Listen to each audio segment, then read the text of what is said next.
Ah! I'll be alright, Mr. Naruhodo. After them! Go! Behind that door, in the storeroom. Hurry!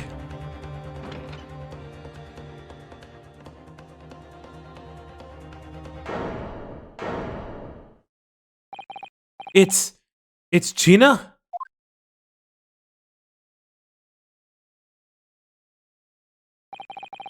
From that moment, Windibank's pawnbrokery became a crime scene. Everything that followed happened in a whirlwind of activity. The arrival of the police, the preliminary investigation of the scene, and the questioning. It was just before dawn before I was allowed back to my lodgings at 221B.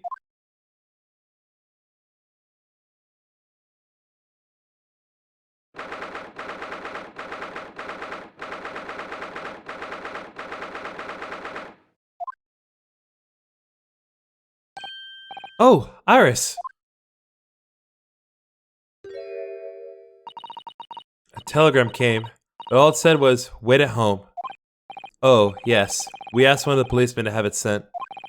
It was simply impossible to come back. When I woke up, I was all alone. Hurley and Ginny were gone. Everyone was gone. What happened, Bruno? Poor Iris, she's trembling. She's obviously trying very hard not to let herself get too worried. I'll explain everything that I know. Something awful has happened, hasn't it? Yes, I'm afraid so.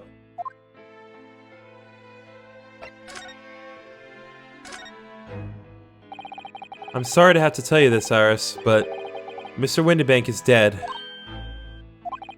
He was shot. We discovered it in the early hours of the morning. Oh, yes, I had a feeling.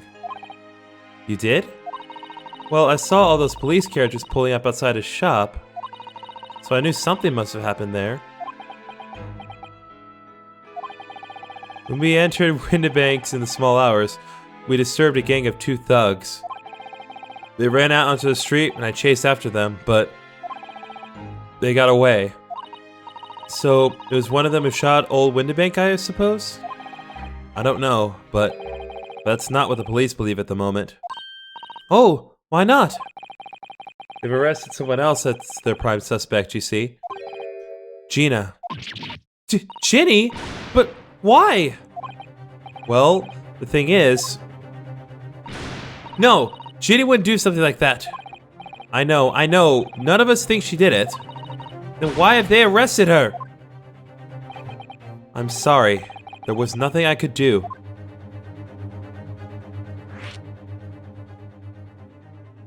Alright, fine. I'll prioritize Gina's arrest. I don't understand why they arrested Ginny. It's not fair. What about the 2 thugs that were at the scene? Why aren't they the prime suspects? After all, they shot Hurley dead, didn't they? No! I mean, Mr. Schultz isn't dead, Iris. Ugh. This is all so horrible. The thing is, Mr. Windibank was forced on the floor in the storeroom where he keeps all the deposit articles. The storeroom door was locked from the inside. I see. But he wasn't alone in there. Gina was found next to him on the floor as well. Oh no! And according to the detectives who investigated afterwards... Don't tell me there's no one else in the room? Yes, exactly. How did you know? It's the only explanation. Yes, the only explanation indeed. What do you mean by that, Bruno? Well, what can I say? I'm damned if I agree, damned if I don't.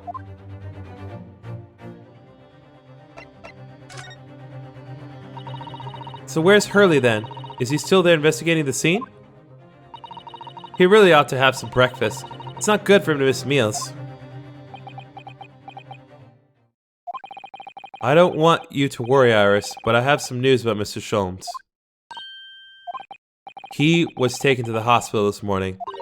What? Well, when we entered Windibank's, a gun was fired and he took a bullet.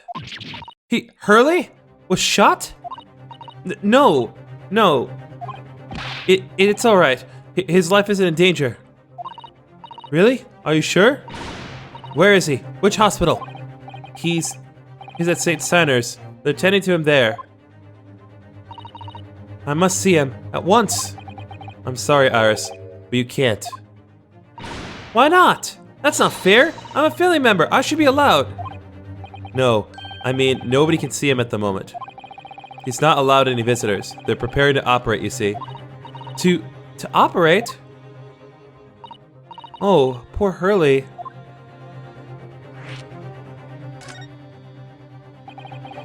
It was the two thugs who were in Mr. Windibank's shop. They shot Mr. Sholmes when we disturbed them, you see. It was pitch black inside the shop at the time. My mind went totally blank, I'm afraid. I just froze. After them! Go! After that, I ran out to the street, but... well, they were long gone. I shouldn't have hesitated. I'm so sorry. It's my fault. I let them get away. I think that's a very good thing. Sorry? Well, if you'd seen which way they went and chased after them, you might have been shot as well, Bruno. On top of everything else, I couldn't bear that. Oh, Iris. I want to give her a hug so bad. Curse this provocative fourth wall! Proverbial. Where's Susie Reno? She's still at the police station. Oh, why? I expect she still is being questioned. The police said they wouldn't be finished for a while. Why aren't you there then? Well, I didn't get a good look at the criminals anyway, so they weren't questioning me for long. Mrs. ought to stay behind the scene and attend to Mr. Sholmes, so they didn't get started until later. Ah, I see. Besides, one of us had to come back to be with Iris. I'm glad Inspector Gregson agreed to me leaving early. You should have let me know, and I would have come to the station.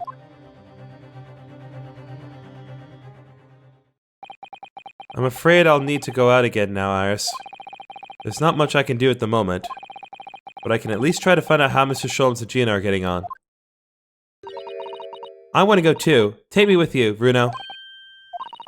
I can't stand just sitting around here waiting. I'm not sure how I feel about taking a 10-year-old child to the scene of a murder. But I don't want to leave her all alone here either. Alright then, Iris. Perhaps you can help me. Oh yes, I'd love to. Gina's at the prison. Mr. Sholmes is probably in his hospital bed. Don't forget, we have to visit the crime scene. We need to conduct a thorough investigation. Ah, I can see you're ready for action. I imagine Iris would appreciate going to the hospital sooner rather than later. So I guess we have multiple options. So I guess we'll focus on the hospital first. Then we'll do Baker Street, and then we'll do the prison.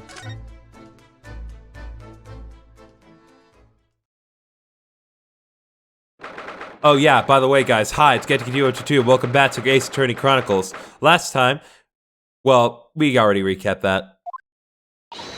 Hurley! Oh. He's not here. No, that's strange. The nurse definitely said he was in his bed by the window, didn't she? Oh, I know what's probably happened. Hurley was being a big baby, and the bullet wound wasn't that bad after all, so he's been sent home. I'm not so sure about that.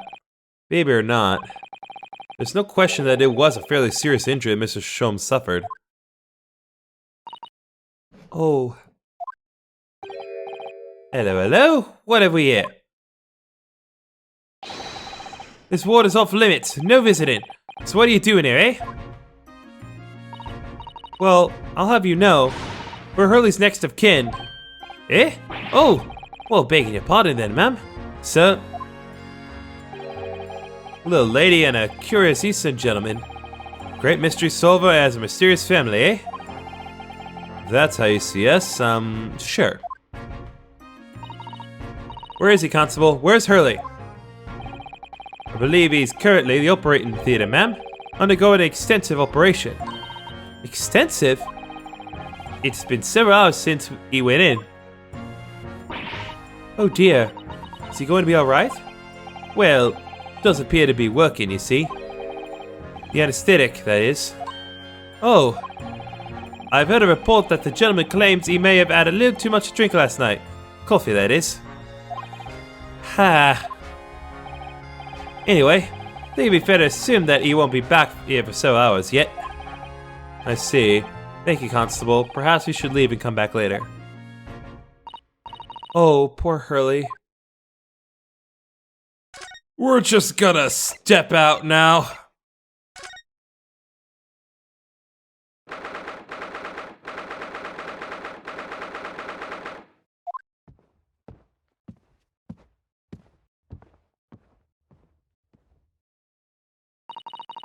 This is where it happened then, last night.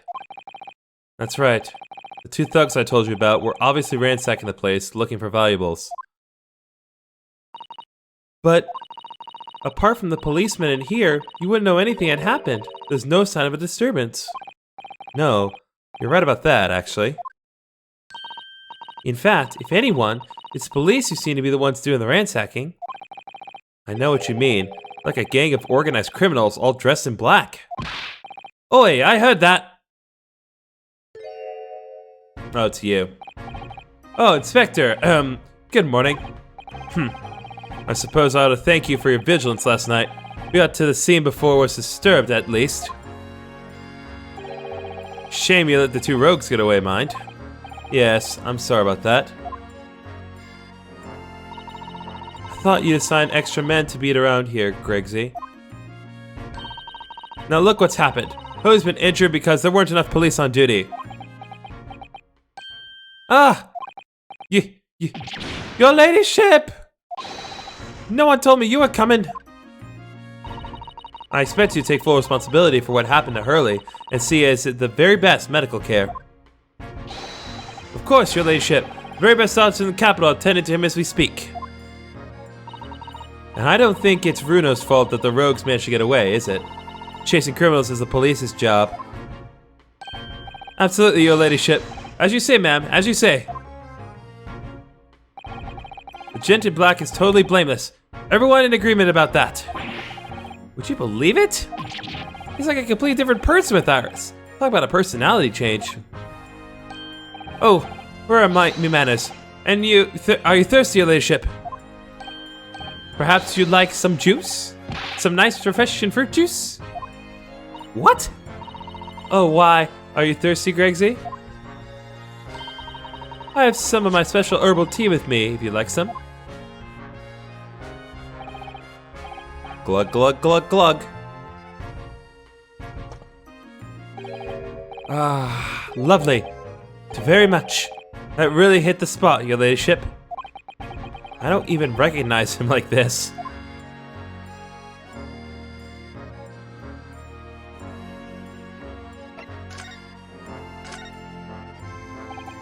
So, how's the investigation going, Inspector? Nothing to it, really. Very simple case, this. Some very definitive evidence. We're just about to charge that diver we arrested last night, in fact. Gina? You're going to charge her? That's right. Should be able to bring her before the judge at the Bailey tomorrow. Definitive evidence, you say? What is it? Come on, show me. Your ladyship, as much as I wish I could oblige you, I'm afraid... Ah, I see. You've already captured the pair of thugs who broke in here last night, have you? What the... And you're going to put them on the stand as witnesses, are you? How could you... How could you possibly know that? I had a feeling, that's all. Remind me never to try to keep a secret from Iris. So you've arrested the two men who shot Mr. Sholmes, have you? Well, yes. They were rounded up pretty quickly by the lads on the beat. And Miss Lestrade is being held at the prison? She should be. That's assuming she hasn't lifted the key from the jailer, of course.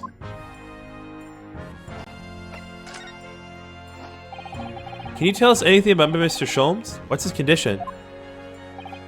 Sorry, I'm not at liberty to divulge information. Scotland Yard matters are strictly confidential. Well, I know he's being operated on St. Sinners. Why can't I see him? I'm family, you know? I'm terribly sorry, your ladyship. It's the hospital's policy. No visiting at all. Oh! The bullet must have hit an artery in his midriff. He lost a fair bit of blood. Oh no. He didn't seem too bad in the first hour or so. But a hemorrhage like that is enough to make even the one and only Sholmes pipe down. Mr. Sholmes is a human like the rest of us, you know. Well anyway, he's having emergency surgery right now. They've got to stop that bleeding.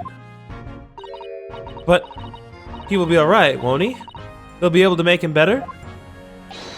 Of course, your ladyship. He'll be as right as rain before you know it. Really? How do you know? Eh? How do I know? Well, because... Of course.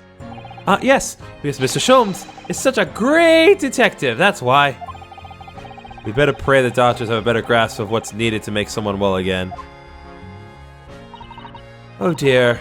Please don't die, Hurley. I'll report to your ladyship the moment I hear he's out of the operating theater.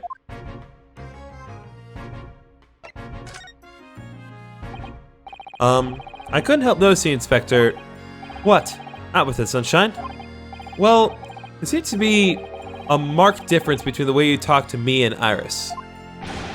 Watch the sauce, Sonny. I'm a copper. We don't go in for favoritism. But he's right. You do treat us differently. It's because of those Adventures of Sherlock Sholmes stories. That's why. Oh? I crop up in them, don't I? Inspector Tobias Gregson? Oh, well yes, because you're an acquaintance of Hurley's. What'd you write about the inspector, Iris? I don't remember really. It was one of Sholmes' lines. Grace is the smartest of the Scotland Yarders, is how he put it. Oh, did I write that? And you know what that one line did for me, eh? The very next month, my pay doubled. Doubled, I tell you. Oh, that's amazing. All because everyone at the yard reads them. They've read all the Sherlock Sholmes stories. They've even set up a fan club for me. Of course, that explains everything. It was around that time that you became such a toady to me. Can you blame me? All it takes is one bad word from you and Sholmes could change his tune about me. Gregson? No, the great detective will say. He's getting quite overrated these days. Think what would happen to my salary if that came out of print, eh? The whole thing give me the willies. I can't tell you how many nights of sleep I've lost to worrying about it. But that would never happen, Gregsy. Every month when the new Rants magazine comes out, my hands are trembling as I turn the pages. Oh, how awful for you. Here, have some of my tea to settle your nerves. Glug, glug, glug, glug. Ah, lovely. Very much. That really hit the spot, your ladyship. Teetotal. Oh, yeah. There's something I was supposed to talk to you about, actually, Mr. Naruhodo. Yes? What is it? I've got an important message for you. I clean forgot about it until now. An important message? I wonder what it could be.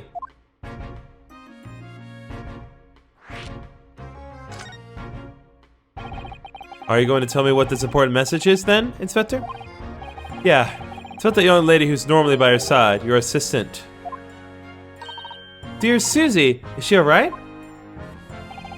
She's at the station, isn't she? Being questioned, I believe.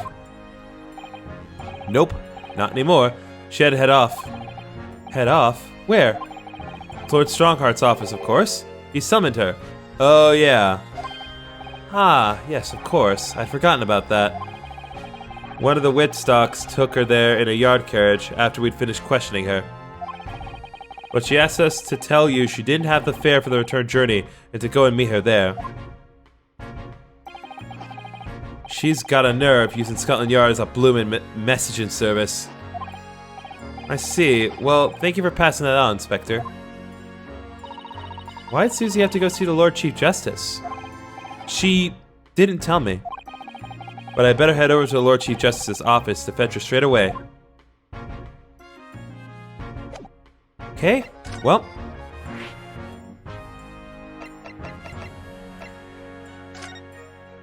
Let us go back to the time room.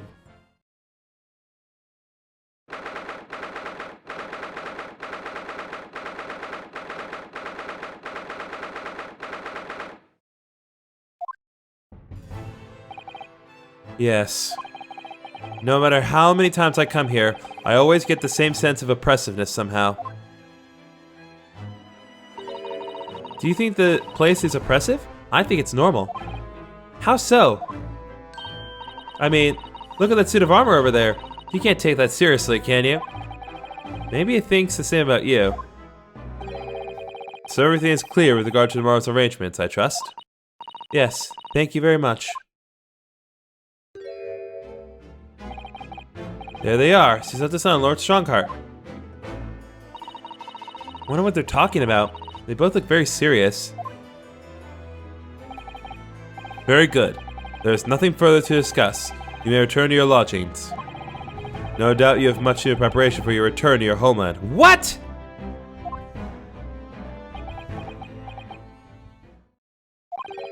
Wait, what did he just say? Your return to your homeland? Susato-san!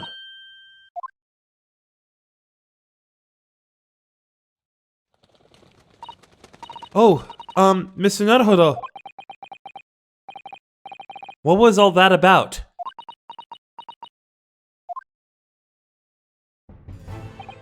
Ah, Mr. Naruhodo. Thank you for coming to collect your colleague.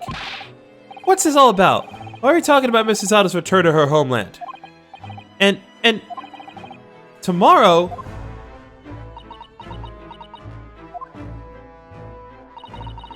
Tomorrow?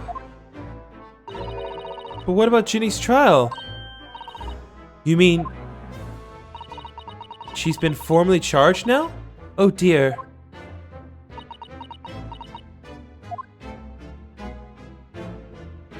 Oh, we're conversing, my friend. Mrs. Sato, what's all this about? Oh, please don't concern yourself, Mr. Naruhodo. It's only me going back to Japan. Your life here can continue just as it had. That's not what I asked! What happened? Why are you leaving? It's my father. He's fallen ill. Oh, no. Oh, no! Professor Mikotoba? If I may? Yes, sorry? You must be the defendant. Ryunosuke Naruhodo, I believe. Yes, that's right. My name is Yuji Mikotoba. I'm a professor of forensic medicine at Yume University. We received an international telegram from the Empire of Japan informing us of the news. 10 days ago, Father collapsed with a fever. The cause is apparently unknown. And it seems he grows weaker day by day. I don't believe it. As you're aware, the voyage from here to your country's capital, Tokyo, takes some 50 days. I thought it would be prudent to hasten Mrs. Sato's departure as much as possible. Yes, absolutely.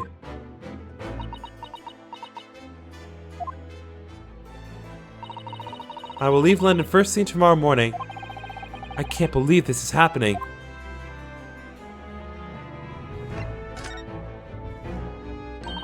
So Gina has been charged? She'll have to appear in court? Yes, she was formally charged a few hours ago, and the day of the trial has already been set for tomorrow. No, not even 24 hours later? Gina? Ah, the Lestrade girl in the murder of the Baker Street pawnbroker, yes. An all too conspicuous case. The pickpocket was clearly disturbed mid-robbery and shot the man in a panic. No, the art is overstretched as it is, without wasting time on these open and shut cases. It's not wasting time. Ginny would never do something like that. Mr. Naruhodo. Oh, yes, what's wrong, Hart? In deference of your fine services to date, I shall overlook this young girl's insolence. But I have no recollection of admitting a child into my office. Leave, now. Of course, Lord Strongheart. Criminals will tell the most palpable lies in order to evade justice. The police can ill afford the time it takes to unravel all their untruths. Meanwhile, more crimes are perpetrated. We have far more serious matters with which to contend. Serious matters? Didn't Gregson mention something like that yesterday? Yes, Inspector Gregson made a similar remark yesterday. It's no concern of yours, though I'm sure I need not remind you of that.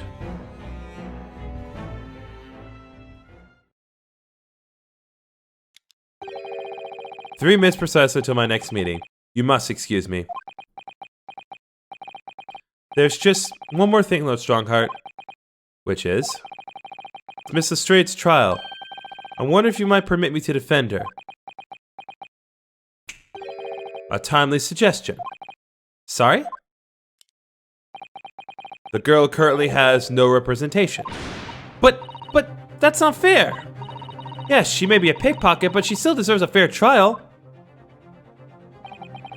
Do not misunderstand me, young lady. The government provides for those too poor to afford representation without a public defender. The accused need only sign the relevant paperwork, and a defense barrister will be assigned to the case. However, the young girl in question has refused that right. Why would she do that? A question you would do well to direct to Miss Lestrade. You'll find her at the local prison. Yes, thank you. Now then, it's time I was leaving. Good day to you. What a day. Gina charged with murder. Suzato-san about to leave.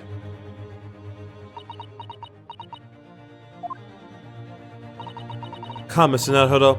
Iris, we must make haste. But, Susie, you're leaving for Japan tomorrow morning, aren't you? Don't you have packing and things to do? As Mr. Naruhodo's judicial assistant, my personal circumstances are of no consequence. My sole purpose remains to help you in whatever way I can. Thank you, Mrs. Suzato. That's a very pensive look.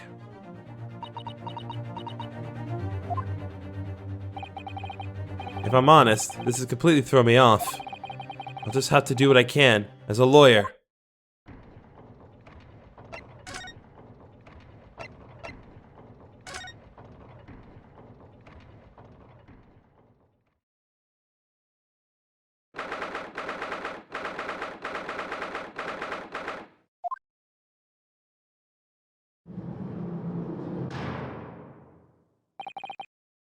Hello, Gina.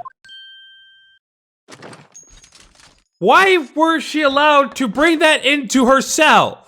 I'm sorry. I'm calling BS on that. Oh, you still have the grenade launcher Hurley and I made. I wish you wouldn't point at me all the time, though. What are you here for? Ginny, I have a feeling it's because of us that you've ended up in trouble. So we were thinking that we might be able to help you. Well, you can't. Sorry? You, Ed, get lost. Don't be like that, Ginny. I know you didn't do it. Never shoot someone. I just know you wouldn't. You think you know me? Pull the other one. Oh. You ain't got the first idea about the likes of me. I'm a thief. I pinch people's purses when they're walking down the street. That's how I get by. And if I saw me chance, I'd sneak into a pawn shop any day of the week. Just to see what I could lay my hands on. Get it? That's the kind of person I am. But Ginny, I'll be in court tomorrow, they said.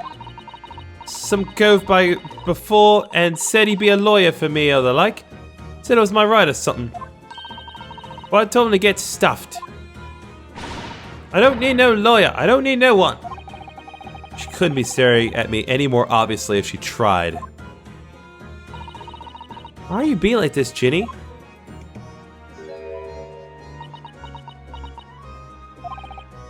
Ouch. That is one stern look as I was giving Gina.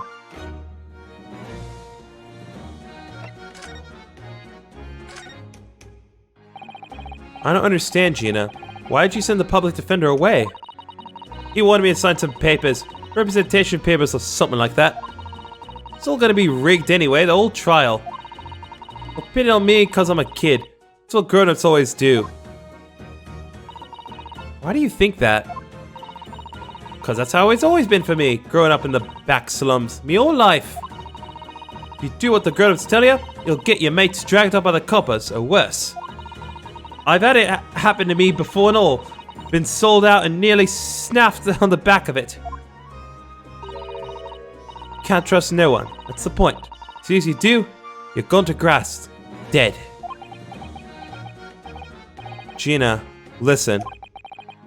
If you like, in tomorrow's trial, I could... Forget it! Ginny! Don't you trust Runo?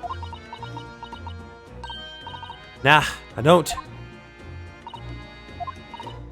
Look, I'll ask you nicely now. Just leave me alone. Nope. I refuse! Will you tell us what happened, Gina? Last night, at the pawnbroker's... There's nothing to tell. Figured it'd pay me, so I broke into the place and saw it go through the storeroom. Well, the old bloke walked out of me and then, you know the rest. But why, Ginny? Why would you do that? Yeah, obvious. The place is full of stuff I could sell for a shilling or two. Diving in easy, you know. It's a lot of work, and half the time you don't even get nothing. Is that really why you broke into the place? What? Are you sure the true reason wasn't something else? Oh, give it a rest. What would be the point anyway, eh? Nothing I could say would make a blind bit of difference. Please tell us, Ginny. We'll believe you, whatever it is. Believe me? Don't be daft. You can't believe nothing. Everyone lies all the time. And you know what? When it comes to liars, I'm the biggest of the lot. I've told some unforgivable lies, I have. What do you mean by that? What unforgivable lies?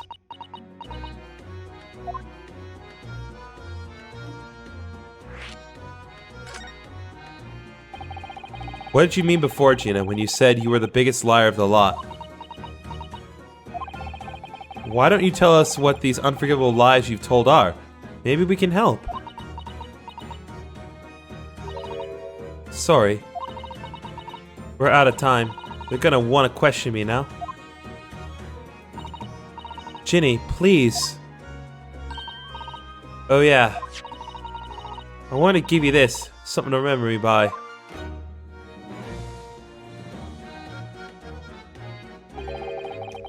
Photographic print of a really adorable cat.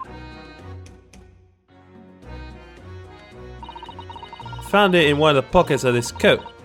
Ain't no point in me having it. I wonder what a little photograph like that was doing in a pocket of that overcoat. Anyway, don't bother coming again. Bye. Oh, Ginny. The white cat photograph has been entered into the court record. Photograph depicting the sweet little white cat, obtained from Gina while interviewing her in the prison cell.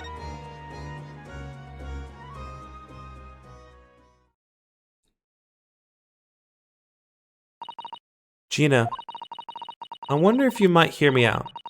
There's something I'd like to say. What? I'm sorry to say that I must reluctantly bid you farewell. Eh? Farewell? Tomorrow, I must begin my journey back home, to Japan. I fear we may never meet again. Oh, right. I've had the pleasure of meeting so many lovely people here in London. I've had so many wonderful memories. And yet, as things stand now, it will be a glum party indeed. Poor Iris is so miserable. Susie... Well, that ain't my business. Both Iris and Mr. Naruhodo believe you to be innocent, Gina. They put their faith in you. But somehow, you can't find it in your heart to put your faith in them. Yeah, that's right, I can't. What of it? It grieves me greatly I have to say goodbye to my friends when they are so clearly unhappy.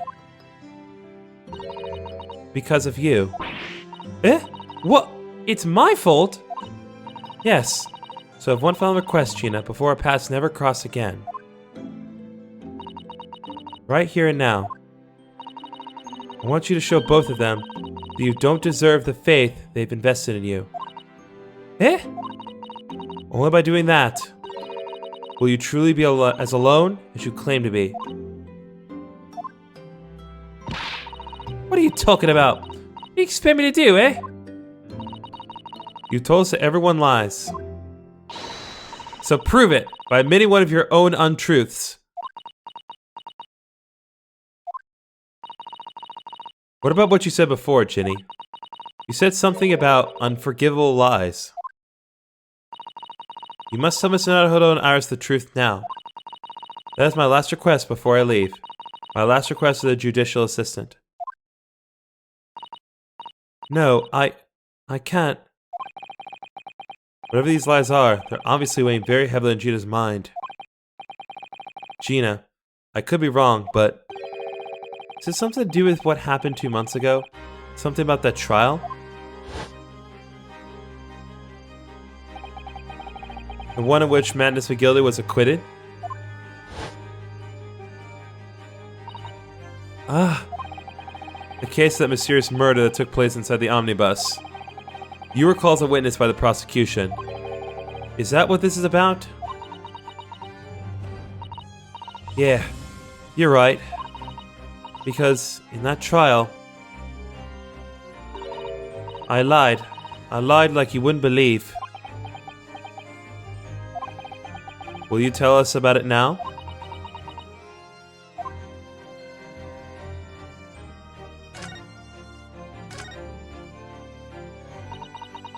Like you said, it all happened 2 months ago. Coppers got a hold of me and shoved me into the witness stand. And based on your testimony, Mr. McGilded was declared innocent. Yeah, well, the thing is, I lied about a whole bunch of stuff. I knew it. What sort of thing did you lie about? I was hiding under the seat that night. That was the truth. It was pitch black in that tiny little cubbyhole. Couldn't see a thing. And then I heard a loud thud, like someone falling to the floor. And that was when Mr. McGilded discovered you? Yeah.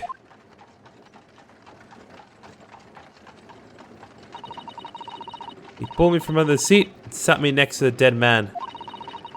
There weren't much light to see by. When I looked at me hands, I had a cub's blood all over them. I was so scared, I couldn't even speak. You had his blood on your hands? In other words, it was Gina that the witnesses on the roof deck saw through the skylight. Then, Mr. McGilded started asking you questions, I suppose? Who you were and why you were hiding under the seat? Yeah, he did, only it's not all. What do you mean? I mean, he threatened me. Threatened you how? He made me swear about what I'd seen and what I heard. And what about what he was gonna do after the cove was found dead. He made me swear I wouldn't tell no one about any of it. If I did that, he said he'd scarper me before the coppers showed up.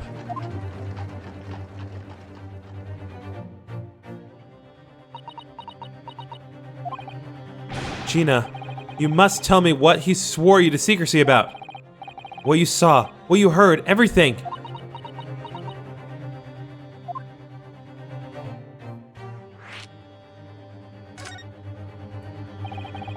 You said McGilded made you swear to not tell anybody what you saw.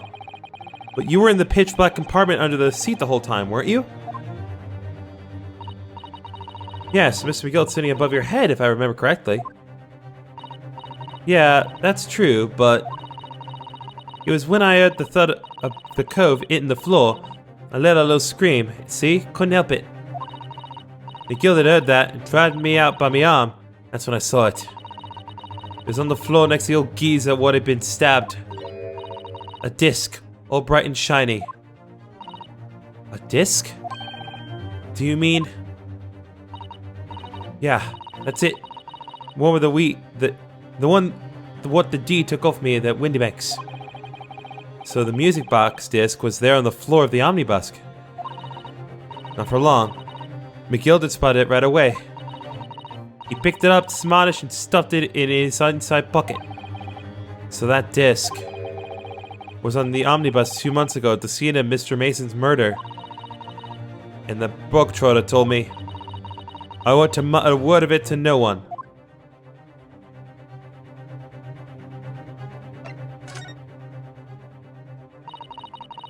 Because it was so dark on the seat in that cab. I was straining my ears the whole time. After a while, I heard the door and the footsteps inside the cabin. Presumably, that was McGilded getting on board. Nah, not only him. Oh, so I could definitely make out the footsteps of two people. In that case, it would seem likely that it was Mr. McGilded and the victim, Mr. Thrice-Fired Mason. His testimony during the trial, Mr. McGilded claimed he slept during the carriage ride. But whenever I'm in a carriage, I'm taken with a fierce tiredness, and I always succumb to it. And your own testimony, Gina, supported his. And all I could hear was the Irishman snoring.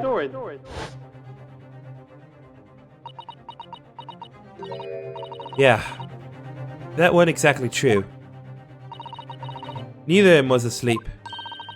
I could hear him talking the whole time, in low voices. What?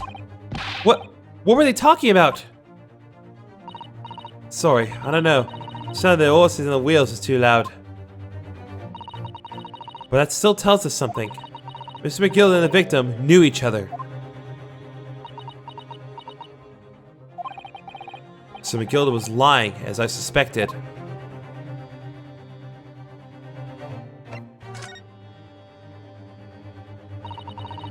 I knew it weren't going to take long before someone raised the alarm that the bloke had been killed.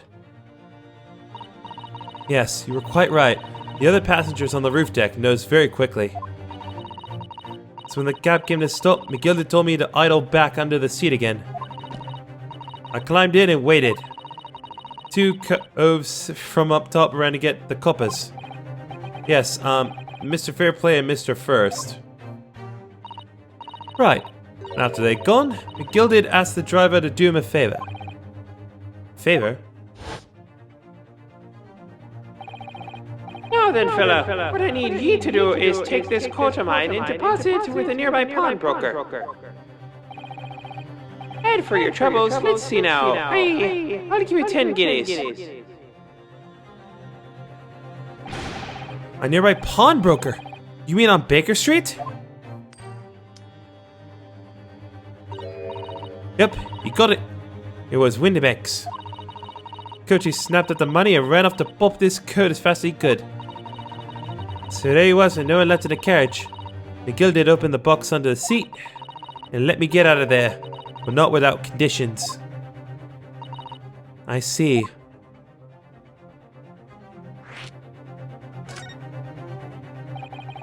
What were McGilded's conditions then? For letting you go free, I mean.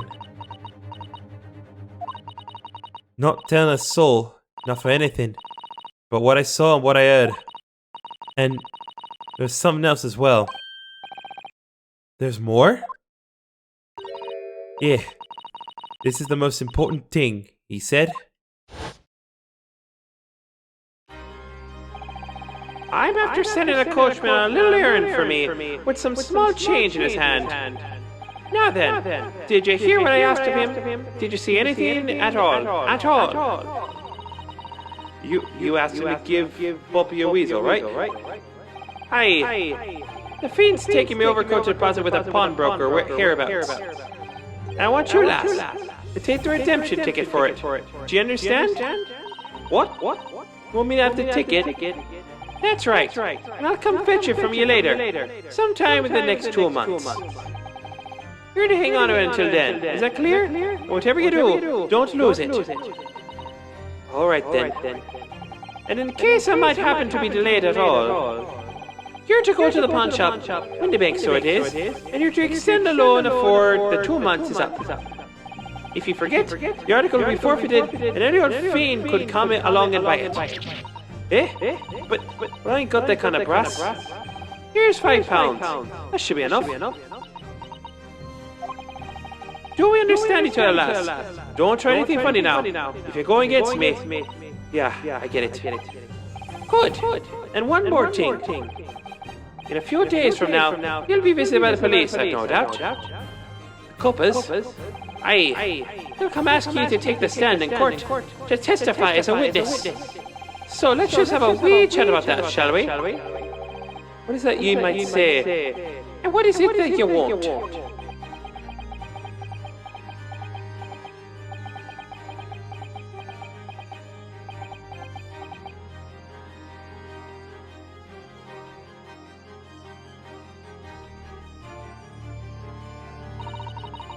After he'd gone over it all, I piked it. Got as far away from there as I could. He hid the pawnbroker's ticket in some bushes near the scene. I went to fetch it the next day once it got dark. So McGilded planned it. He coerced Gina into giving false testimony.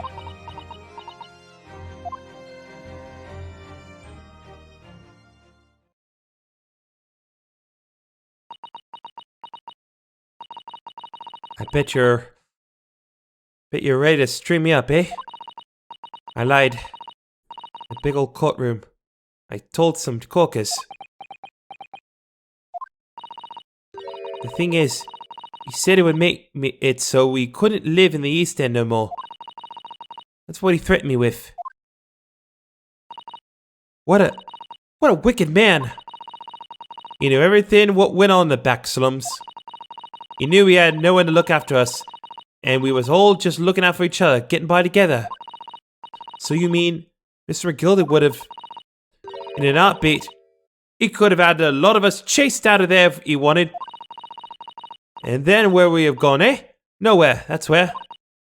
So, I didn't have no choice. Thank you, Gina, for telling us everything. But I'm in for it now, eh? Go on, admit it. You must be livid. Well, you make amends by doing me a simple favor. A favor? What? Sign the representation papers for tomorrow's trial. Eh? If you don't actually want me to represent you in court, you can rip it up later. But we need that paperwork or we can't investigate. The police won't let us. Investigate what? The scene of the incident last night. Mr. Sholmes was shot, you see. You what? Hurley's having a big operation right now, Ginny. Is it bad? Is he gonna be alright? Sholmes gonna be alright, right? That's why I want you to investigate. For Mr. Sholmes' sake as much as anything. Right. So what you're saying is, if I sign that bit of paper, everyone's happy, is that it? Something like that. Mrs. Otto? Yes, of course. Are the representation papers here?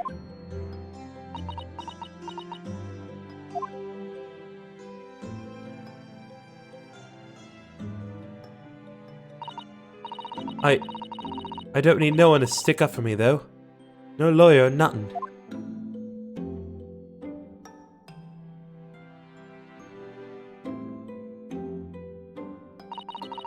Poor Ginny. She seems so lonely.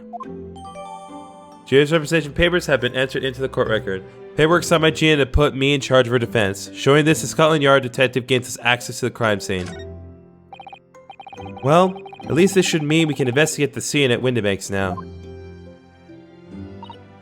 Yes. And perhaps we can come back to visit Ginny when we're done there. I feel like we finally cracked Gina. She's opened up to us at last. And now I have her representation papers. No one else knows just what a responsibility that is. Anyway, for now it means Inspector Gregson can't stop us investigating at Windibanks. Although, something tells me he's not going to be happy about it.